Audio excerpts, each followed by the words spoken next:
Benim de prezidentten gitməyinin də bir şeyi vardı ki, onu mən soruşdum, sən nə üçün getdin? Onun kısaca bircə dənə izahı vardı onun ki, mən o insanların qırılmağını istəmirdim. O cavan uşaqlar ki, məni qoruyucuydu. Ölkəmizdə bir 2000-3000 yetim də artacaqdı. Yəni bu çox dərəcə isti və insani bir münasibətdir. Hansı ölkədə dəyişilmədi? Mən biraz siyasətə qalıb, Elçibəydən sonra Gürcüstanda da Qamposaxuri getdi, Dəmirçən getdi, Ermənistandakilər də getdi, Pribaltikadakilər də getdilər hamısı, Polşada da komünistlərdən sonra gələnlər hamısı getdilər. Elçibəy Allah deyildi ki, o hər şeyi qoruyub saxlaya bilsin. Amma Elçibəy məşhur Məmməd Əmir Rəsulzadənin dediği bir məşhur şeydir ki, o azadlığı ikinci dəfə gətirib dadızdıra bildi. Elçibəy adı özü prezidentlikdən yuxarı bir rütbədir. Mənim yadıma gəlir ki, o hələ institutda dərs deyəndə ümumi vaqonda Naxçıvan Ordubaddan Bakıya gəlirdi və həmişə mənə deyib, onu mənə danışırdı rəhmətlik.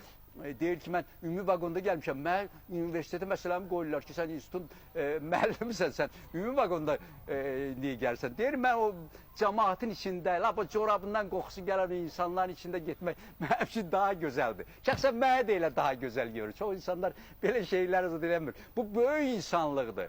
Bu böyük insanlıqdır. Bu insanlıqdan yuxarı dayanan bir insanlıqdır. Bu prezidentlikdən yuxarıda dayanan bir insanlıqdır. Və bu Elçibəy adı özü prezidentlikdən yuxarı bir rütbədir.